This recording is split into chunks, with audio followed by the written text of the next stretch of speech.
Olá, meu amigo, minha amiga, uma alegria estar novamente aqui nesse espaço virtual da União Espírita Cristã. Muita paz a todos.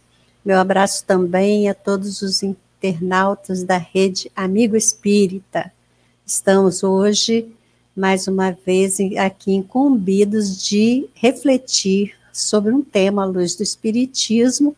O nosso tema é o Evangelho de João. Eu sou Dalva Silva Souza. Muito bem-vindos todos os que querem, neste momento, aprender conosco um pouco mais dos registros acerca de Jesus, nosso Mestre. Então, vamos nos transportar mentalmente para o ambiente da União Espírita Cristã e vamos pensar aqui naqueles tempos que nós comparecíamos à casa para a reunião doutrinária, vamos nos colocar nessa condição de alguém que está participando da reunião e vamos então fazer aqui uma leitura preparatória dos nossos pensamentos. Eu escolhi uma página do livro Caminho, Verdade e Vida, uma psicografia de Francisco Cândido Xavier, e o livro é ditado por Emmanuel.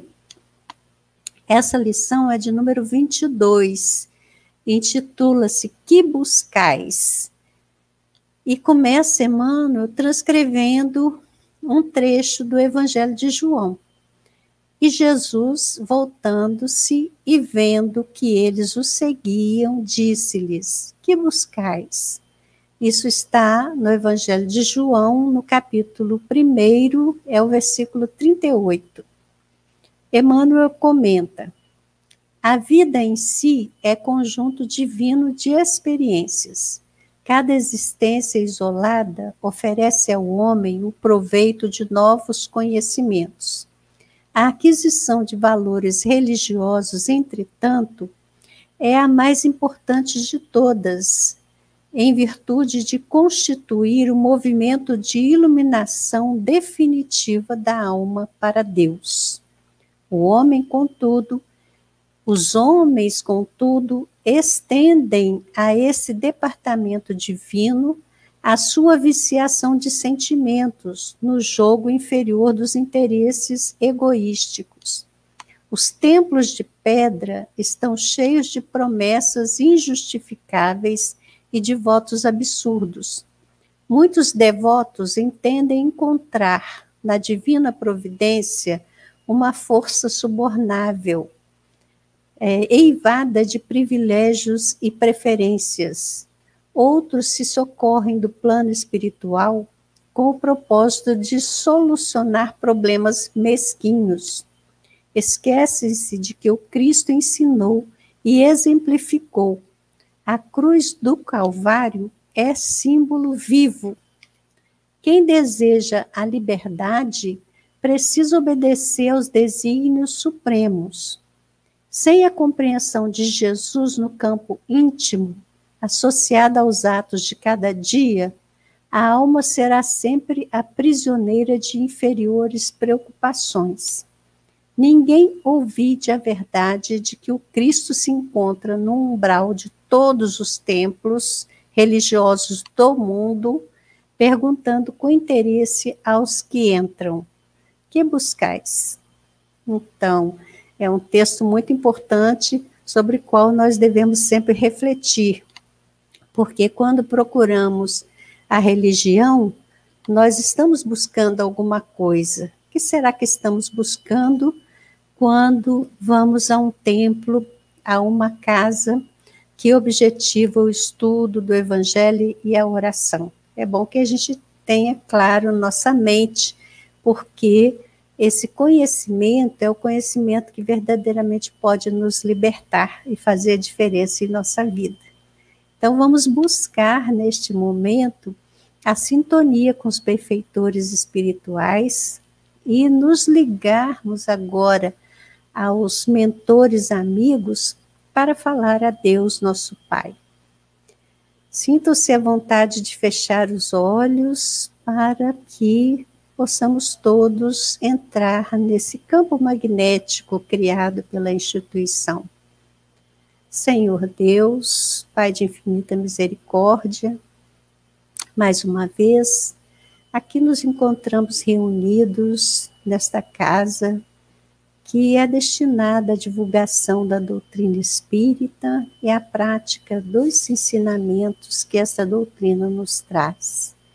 Buscamos, Senhor, esta casa para também conseguir a nossa própria iluminação, atendendo ao que nos recomendou Jesus, que fizéssemos brilhar a nossa luz. Sabemos que somos teus filhos e que temos em nós todas as potencialidades divinas para desenvolver. Então, queremos, Senhor, neste instante, rogar a tua permissão para que os benfeitores espirituais estejam conosco, que eles possam nos auxiliar a efetivamente absorver os conhecimentos e aprimorar a nossa capacidade de perceber a tua presença em toda parte. Que assim seja, Senhor. Então, meus amigos, hoje a nossa reflexão é em torno do Evangelho de João. Esse texto foi o último dos textos escritos. Nós sabemos que os primeiros a serem escritos, embora haja uma certa controvérsia ainda se Mateus ou Marcos teria sido o primeiro, mas de qualquer maneira, Mateus, Marcos e Lucas escreveram primeiro, e esses três, eles parecem seguir uma mesma perspectiva de percepção de Jesus e de sua missão. Então, eles são considerados evangelhos sinóticos porque têm a mesma ótica, a mesma perspectiva. O Evangelho de João se diferencia desses três e traz outras considerações, outras narrativas, e também uma forma de ver Jesus e o seu trabalho, a sua missão, de uma maneira diferenciada. E por que será que o texto de João oferece essas diferenças? As diferenças que nós sentimos no Evangelho de João podem ter por explicação duas questões. Uma, que João, naquele episódio da crucificação de Jesus, João foi o único dos apóstolos que acompanhou todo o processo e estava presente no Calvário. E quando Jesus estava se despedindo da terra, ele entregou a sua própria mãe aos cuidados de João. Da mesma forma, recomendou a Maria que visse em João o seu filho.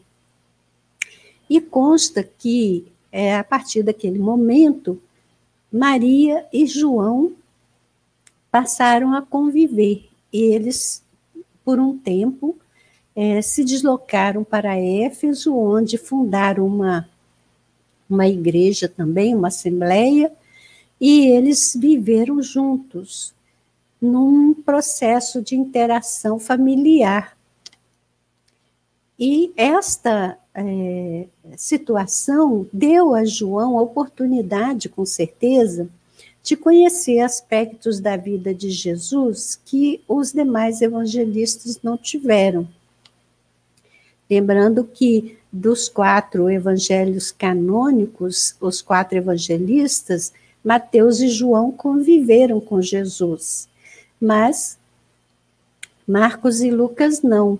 E também a convivência de João com Maria trouxe essa oportunidade de uma perspectiva, certamente, das lembranças da mãe de Jesus acerca da sua infância, de toda a sua trajetória, das suas expressões na vida familiar. Então, João tinha conhecimentos que os demais não possuíam. E outro fator é que João foi o único dos apóstolos que não foi sacrificado. Todos os demais foram. Ele foi perseguido também, mas ele não foi assassinado, ele foi exilado. Então, ele foi exilado para a ilha de Patmos, na Grécia, onde viveu até a idade avançada.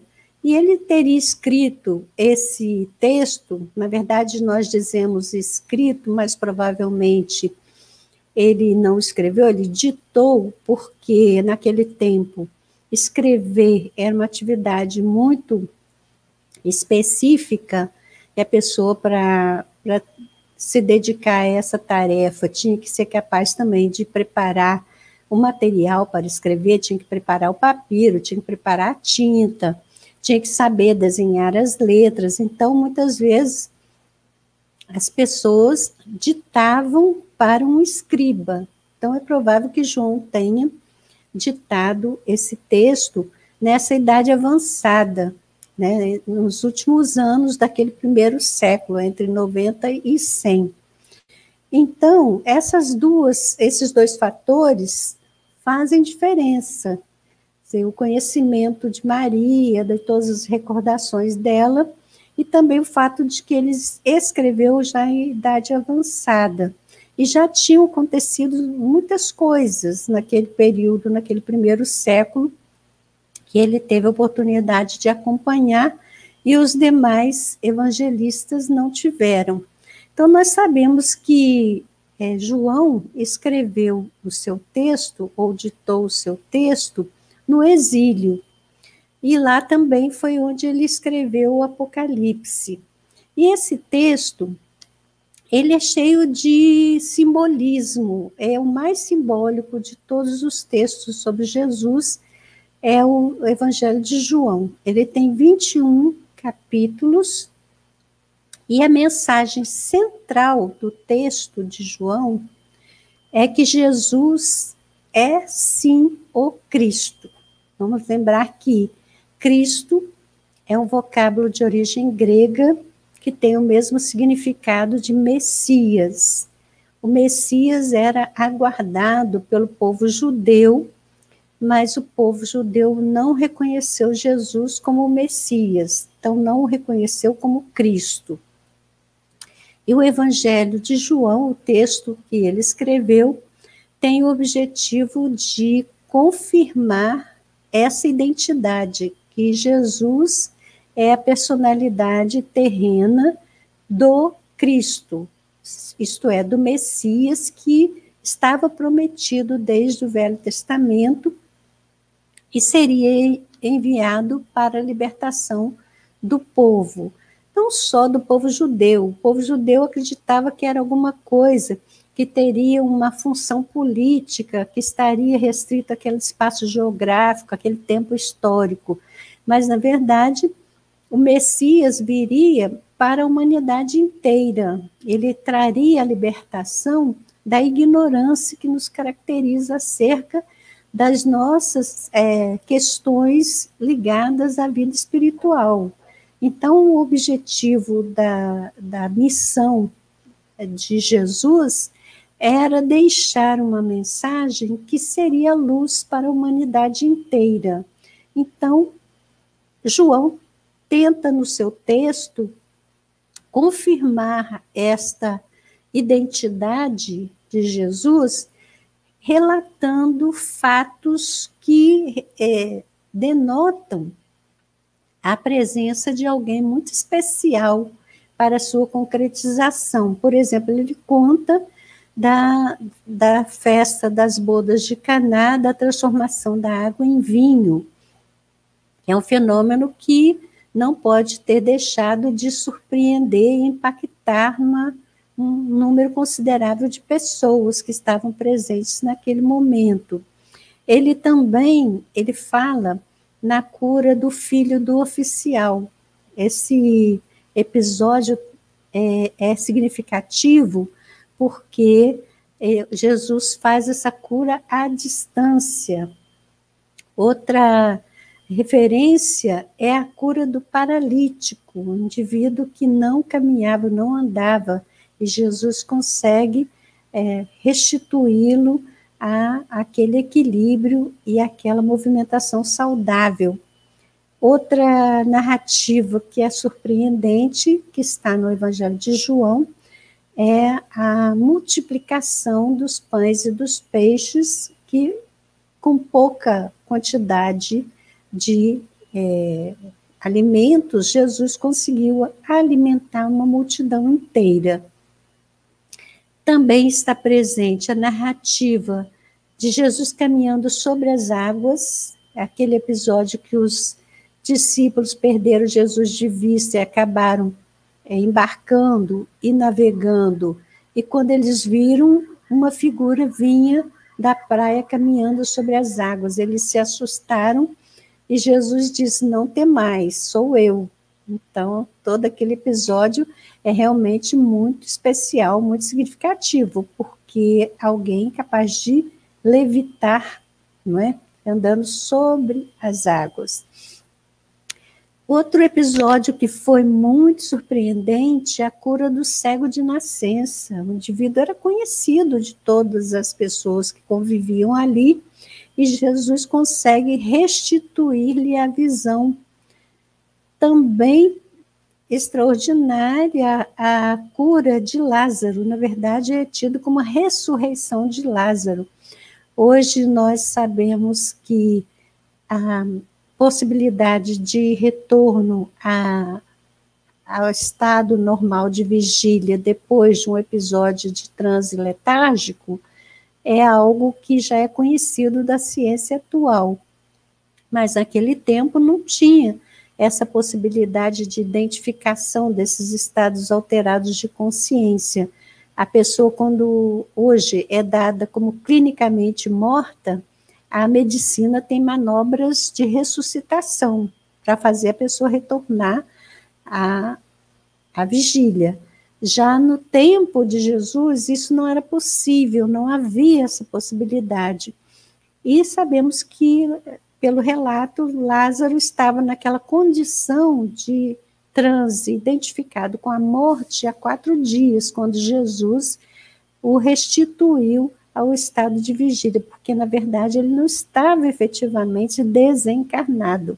Havia um estado alterado de consciência, mas estava mantida uma vinculação do perispírito com o corpo, e por isso a ação magnética de Jesus pôde restituí-lo à normalidade. E também a narrativa da pesca milagrosa. Os pescadores estavam lutando há muitas horas sem conseguir pescar nada, e Jesus indica o local onde deveriam lançar as redes, e as redes voltaram cheias. Então, esses episódios, efetivamente, são fora do comum, e aí João faz questão de narrar todos eles para confirmar que Jesus era um indivíduo diferenciado dos seres habitantes normalmente da Terra. E até o presente momento, essa diferença de nível evolutivo também permanece. Nós sabemos que há muitos espíritos que já vieram à Terra, que demonstraram grandeza e superioridade, mas na condição de espíritos benévolos, de espíritos sábios, de espíritos de sabedoria, de espíritos superiores.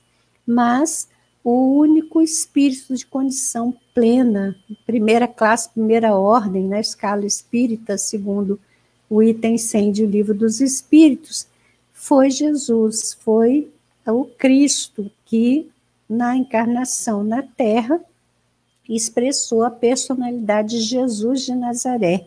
Então, a condição evolutiva desse ser é muito acima das nossas condições ainda nesse momento.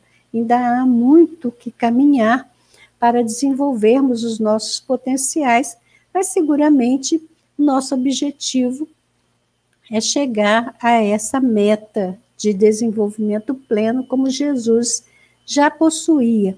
E o importante é entender que, quando nosso mundo se constituiu um planeta para receber seres espirituais que deveriam aqui fazer a sua caminhada evolutiva, Jesus já era um espírito de condição plena, tanto que ele é o responsável perante Deus pela escola planetária da Terra.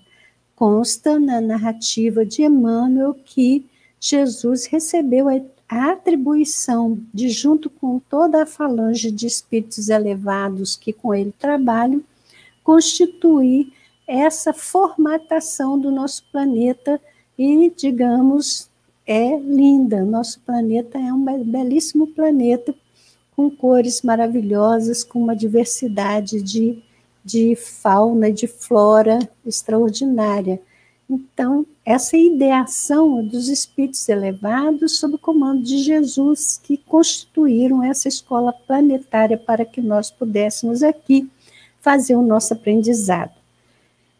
Bom, o texto que nós chamamos de Evangelho de João, que vai do capítulo 1 ao capítulo 21, ele pode ser dividido em 3 partes. E a respeito desse assunto da segmentação do texto em 3 partes, a gente pode observar que isso é muito notável, e qualquer pessoa que fizer a leitura do texto vai perceber isso. Do capítulo 1 até o capítulo 12, nós vamos ver as narrativas de Jesus junto ao povo, de modo geral, fazendo pregação, fazendo as curas, atuando junto ao público. Já do capítulo 13 até o capítulo 17, nós vamos encontrar Jesus naquele momento em que ele se recolhe com os seus discípulos para aquela última ceia. Então, a partir deste momento, é Jesus com os discípulos e todas as orientações que ele deu especificamente aos homens que iriam dar continuidade ao trabalho de divulgação da Boa Nova. E já do capítulo 18 em diante, até o 21, nós vamos ver o momento em que Jesus segue sozinho, porque ele foi preso, ele foi julgado, foi torturado e foi crucificado, e nesse trajeto ele não teve a companhia dos seus discípulos. Como dissemos, aqueles homens ficaram muito assustados com toda aquela violência e, temerosos, se dissiparam, se esconderam. As mulheres acompanharam Jesus, e João, que era ainda um adolescente, ele acompanhou Jesus ao Calvário. Então, nós temos aí 3 momentos muito bem delimitados. E os estudiosos do assunto comparam essas 3 instâncias do texto aos 3 espaços do Templo de Jerusalém. É muito interessante isto. É um trecho aqui que vale a pena a gente se deter um pouco para compreender. Vamos lembrar que o povo hebreu foi o povo escolhido para a missão de divulgar a existência do Deus único, num tempo em que todos os povos eram politeístas. Então, esse povo tinha uma missão específica e ele estava escravizado no Egito. E houve uma intervenção das potencialidades espirituais, das potências espirituais, para liberar o povo do Egito. Moisés foi o missionário encarregado disso. Então, ele consegue efetivamente libertar o povo da escravidão e inicia a caminhada pelo deserto. Esse povo caminhou durante 40 anos pelo deserto, ao encontro da terra prometida, onde se estabeleceria aquele reino que deveria se constituir o espaço em que Jesus viria para a sua tarefa. Então, nesse trajeto pelo deserto, Moisés, que era um médium muito ostensivo, tinha várias potencialidades mediúnicas. Naquele tempo, os médiuns eram chamados profetas. Então, Moisés, ele é orientado pelos bons espíritos a fim de que ele possa dar conta dessa tarefa difícil. Uma das orientações que ele recebeu foi a de estruturar o acampamento de uma maneira específica. Eram 12 tribos que se deslocavam. Então, essas 12 tribos, elas acampavam, porque era assim, eles andavam um período e acampavam um período. Foram 40 anos, vamos lembrar disso. Então, eles acampavam assim, 3 tribos a leste, 3 tribos a oeste, 3 ao norte, 3 ao sul, como se fosse uma cruz, né?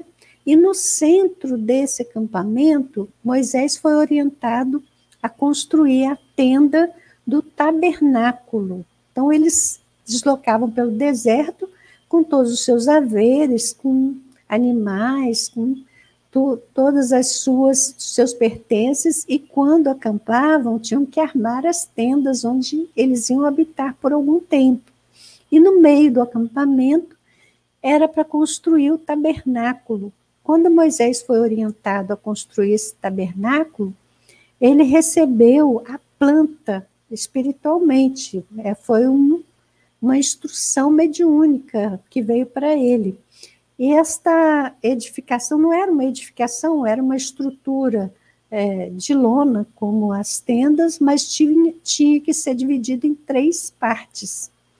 Uma primeira parte que eles chamavam Átrio dos Gentios, onde todo o povo poderia estar. Uma parte intermediária, onde eles chamavam Lugar Santo, ali só o sacerdote poderia entrar, e a parte mais íntima, onde era guardada a Arca da Aliança com os 10 mandamentos, ali só o sumo sacerdote poderia entrar. Então, chamava Santo dos Santos. Então, eram 3 partes. Quando o reino se estabeleceu na Terra Prometida, houve a construção do templo de pedra. E esse templo de Jerusalém, ele obedecia a essa mesma estruturação.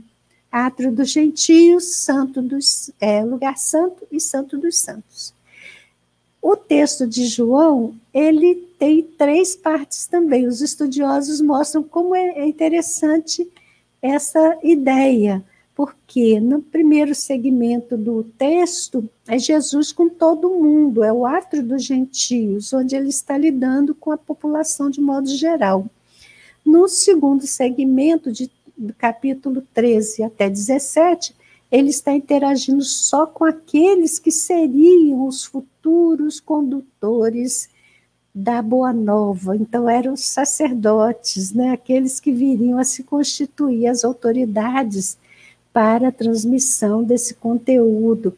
E na terceira parte, o Santo dos Santos, aí nós vamos ter o sumo sacerdote. Quem é o sumo sacerdote? É Jesus. A função do sumo sacerdote nos templos de Jerusalém era fazer o sacrifício a Deus, um sacrifício de um animal, com o objetivo de obter o perdão dos pecados, né? O beneplácito divino. Então, no caso de Jesus, ele sacrificou a si mesmo, ele se ofereceu em sacrifício. Por isso que ele é chamado Cordeiro de Deus, né? Porque os sumos sacerdotes sacrificavam um cordeiro para a remissão dos pecados. Então, Jesus é chamado Cordeiro de Deus porque ele foi o sumo sacerdote que se ofereceu a si mesmo em sacrifício. E a coisa mais interessante que a gente também pode associar a esse trecho do nosso estudo acontece na obra psicografada pelo Francisco Cândido Xavier, ditada por André Luiz, André Luiz ditou uma série de livros que a gente chama de A Vida no Mundo Espiritual. É uma coleção de livros. Um deles tem o título No Mundo Maior. Nesse texto, André Luiz, que é um aprendiz na dimensão espiritual, ele tem a orientação de Calderaro, um mentor bastante esclarecido. E Calderaro vai ensinar para André Luiz que a nossa casa mental ela está dividida em 3 andares. Olha a correlação, não é? A casa mental é um edifício de 3 andares. Então, no primeiro andar, a gente vai ter o local dos automatismos, né, do ser animal que nós somos, né, dessa questão dos instintos, daquilo que nos constitui, ser ligado a essa máquina biológica no primeiro andar. No segundo andar, nós temos o tempo presente com as ações que podemos, na consciência desse tempo atual, desenvolver para o nosso aprimoramento espiritual.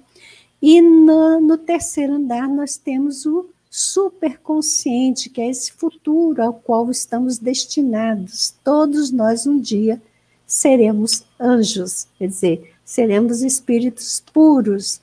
Então, 3 andares também. Para chegar nessa condição do espírito puro, é preciso sacrificar a parte animal, não é? Superar os impulsos de animalidade que ainda existem em nós, porque estamos ligados a um corpo que é um corpo de origem animal, né? Nós somos o último elo da cadeia dos mamíferos, mas, espiritualmente falando, nós somos inteligências conscientes dotadas de livre arbítrio. Podemos tecer o nosso destino, podemos definir o nosso rumo. Então, nesse segmento do tempo presente, temos as condições de fazer isto. Então, vejam que a primeira revelação é o tabernáculo, lá nos acampamentos do povo hebreu. Na segunda revelação, nós temos o Templo de Jerusalém, em que Jesus também esteve. Na terceira revelação, nós temos a doutrina espírita explicando que o templo não é um templo de pedra, o templo somos nós, né? Nós somos os templos de Deus. Então, é bonita essa correlação, mostrando o encadeamento entre a primeira, a segunda e a terceira revelação da lei divina. É uma progressão que nos poderá levar a esse estágio de aprimoramento espiritual, e é isso que nos cabe fazer. Então, veja que o Evangelho de João é bastante rico. Também nós vamos encontrar uma frequência da expressão eu sou no texto de João. Então, esse eu sou falado por Jesus, e ele se identificando. Para ele se identificar, ele usa uma série de figurações, por isso que a gente diz que o Evangelho de João é muito simbólico. Jesus usa símbolos, e esses símbolos, quando usamos a chave que o Espiritismo nos apresenta para interpretá-los, nós compreendemos mais adequadamente quem é Jesus e o teor da sua missão e quem somos nós e o que nos cabe fazer. Por exemplo, Jesus diz: eu sou o pão da vida. Então, aí nesta expressão de Jesus, ele também está correlacionando com o ensino do Velho Testamento. Quando os hebreus se deslocavam pelo deserto, em dado momento eles estavam com fome, não tinham alimento, e caiu o maná do céu. Então, é o pão que caiu do céu, não é? E Jesus faz a correlação dizendo que o pão que alimenta a alma é o ensino que ele traz, é o que ele representa, é tudo aquilo que ele propõe para a criatura humana, para o seu progresso. Ele também diz: eu sou a luz do mundo. É outro momento em que nós vamos encontrar essas correlações com os ensinos do Velho Testamento.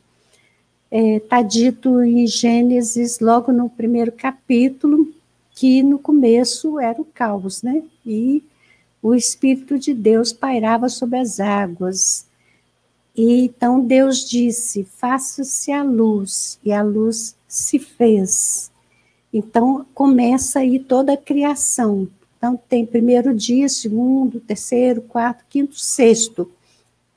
Nessa sequência de criação, no quarto dia são criados os luminares, o sol, a lua, as estrelas. Na narrativa simbólica de Gênesis, eles são criados no quarto dia. Mas logo no primeiro dia, Deus diz: faça-se a luz. E a luz se fez. Então, essa luz do primeiro dia não é a luz física, não é a luz do ponto de vista dessa realidade do mundo material. Ele está falando nesse momento em que Jesus, naquele momento, Cristo, recebe de Deus a incumbência de constituir neste planeta uma morada, uma escola para seres espirituais.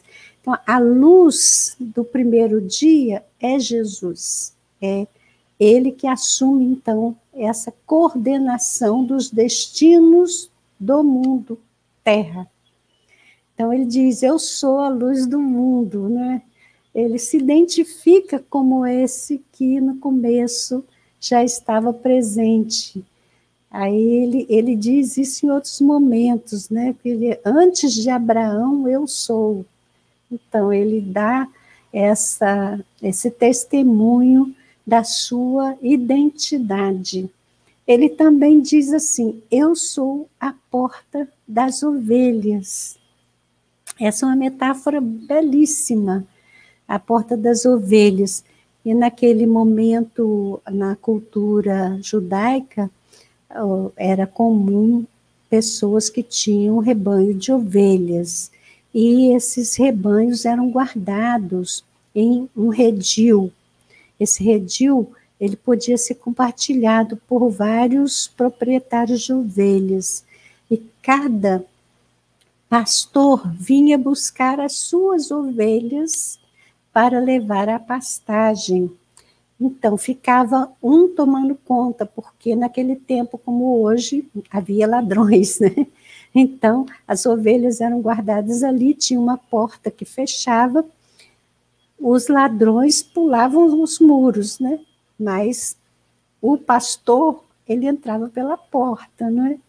Então, quando Jesus fala: eu sou a porta das ovelhas, ele está dizendo que é por esse local que a gente encontra vida, porque se a ovelha sair do redil por outro lugar que não seja a porta, ela sai pela mão do ladrão, não é para a vida, não é? Então, quando ela sai pela porta, ela sai sob o comando do pastor, e o pastor cuida das ovelhas. Ele diz também que ele é o pastor, e ele é a porta das ovelhas.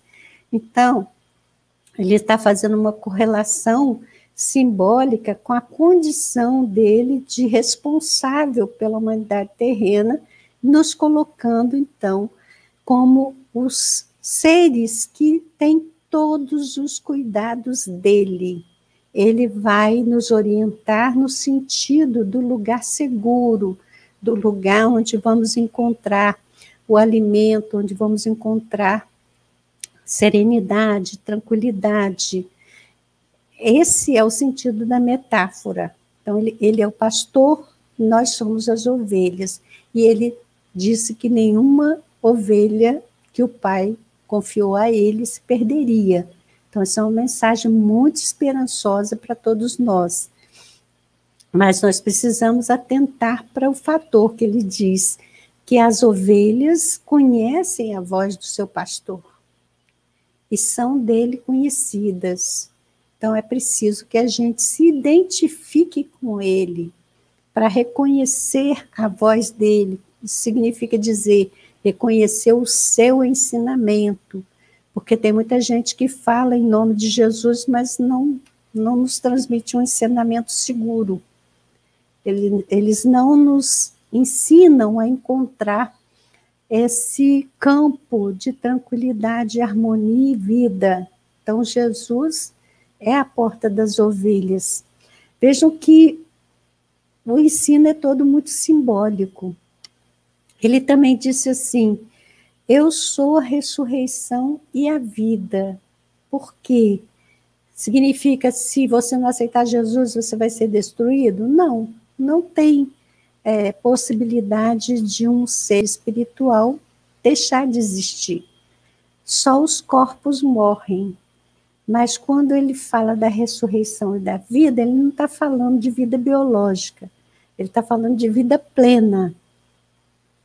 E a vida plena é a vida do ser espiritual consciente de si mesmo e identificado com esta liberdade do mundo que é sem fronteiras, do mundo espiritual que é sem limitações.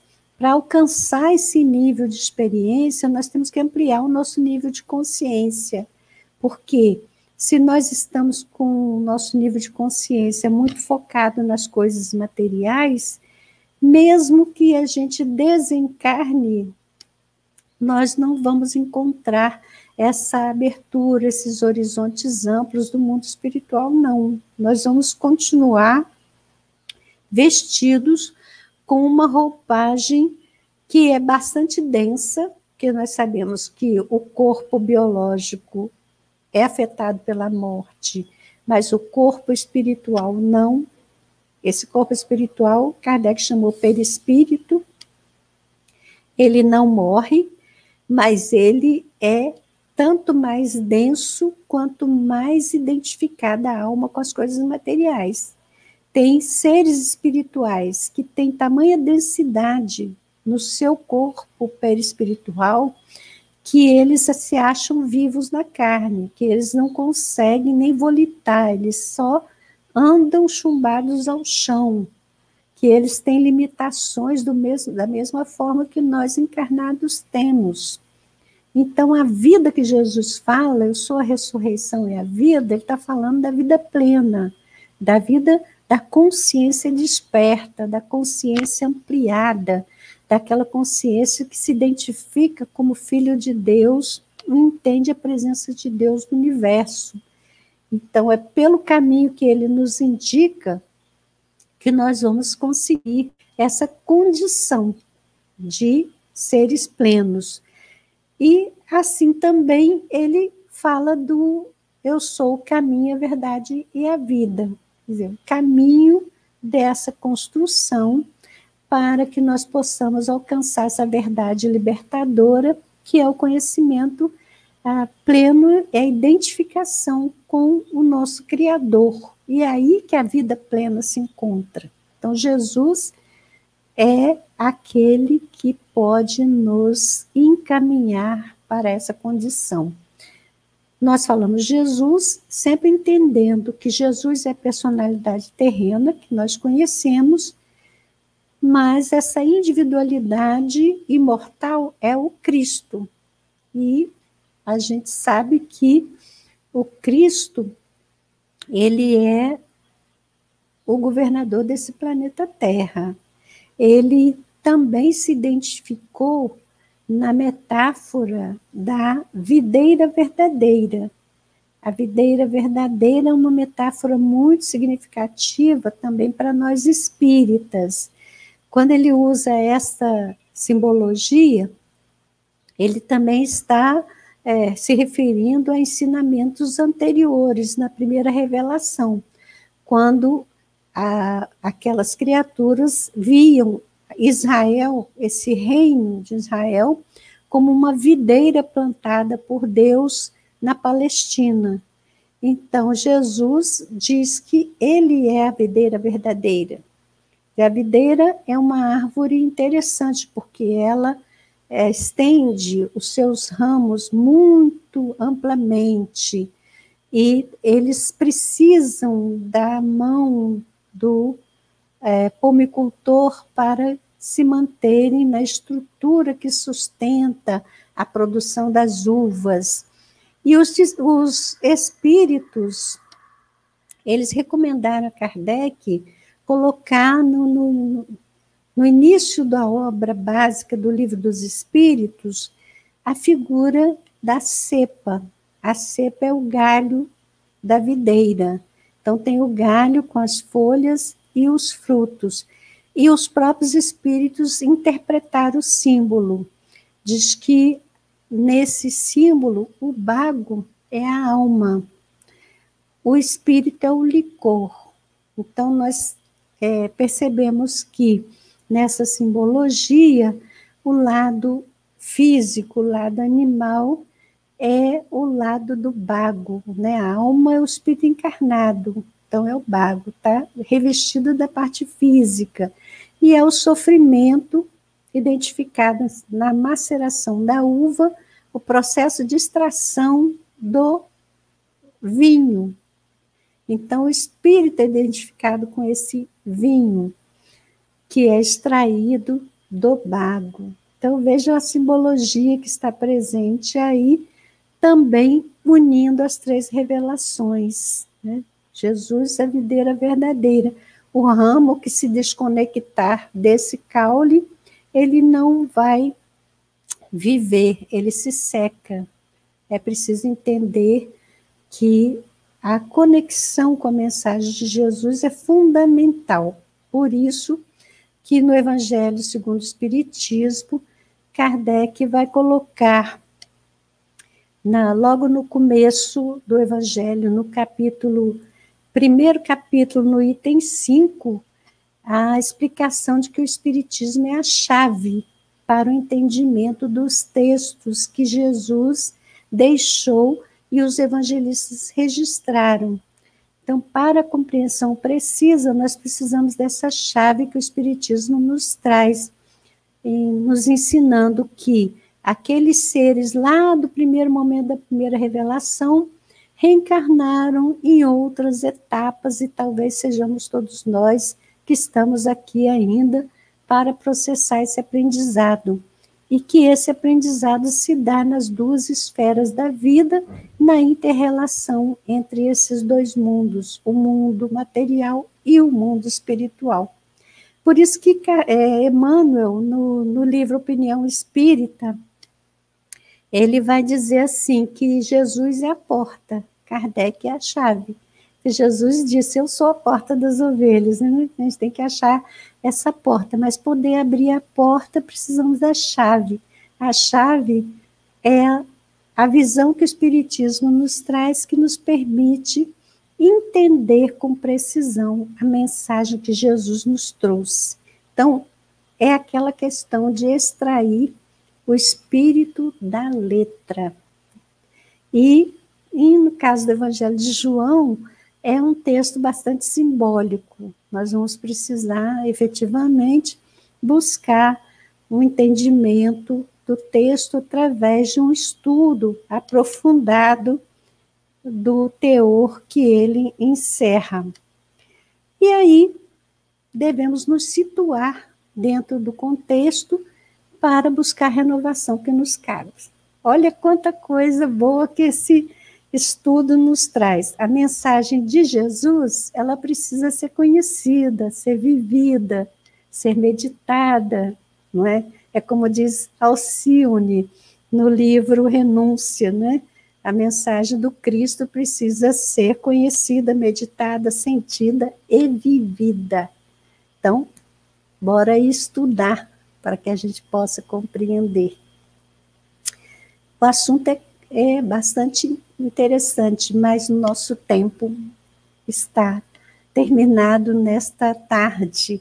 E aí vamos ficar com esse gostinho de querer mais algum esclarecimento. E esse esclarecimento está facultado a todos nós que queiramos estudar, tem tantas possibilidades. e que Jesus possa nos fortalecer e nos amparar para isto. Eu vou convidar vocês agora a se colocarem aí numa posição confortável, fechar os olhos para entrar em contato com essa equipe espiritual, porque neste momento, se nós conseguirmos criar essa condição boa de interiorização, nós vamos receber a irradiação amorosa dos benfeitores espirituais, que equivale ao passe quando nós vamos à casa espírita. Então, vamos nos colocar nessa posição, voltar os nossos pensamentos ao nosso Pai e Criador, mentalizar aqui um quadro em que Jesus nos estende as suas mãos e nos pergunta também: que buscais? E vamos dizer: Senhor Deus, nosso Pai, querido Mestre Jesus, buscamos, Senhor, a Tua bênção, buscamos o Teu amparo, a Tua proteção, para todos nós que aqui nos encontramos, encarnados e desencarnados, nessa bendita escola de almas, desejosos, Senhor, de superar as dificuldades que ainda marcam os nossos caminhos, para ganharmos conhecimento e iluminação de nós mesmos. Estende, Senhor, tuas amorosas mãos a todos aqueles que estão neste momento fragilizados pela dor, pela perda, a todos os que estão lutando pela sua própria existência neste momento da pandemia que ainda nos angustia, a todos aqueles que têm a incumbência de definir os rumos dos países e do mundo, que possam, Senhor, ser sensibilizados esses corações para começarem a produzir em seus caminhos a paz que todos nós tanto desejamos. Abençoa este momento, os nossos bons propósitos e guarda-nos hoje e sempre. Que assim seja, Senhor.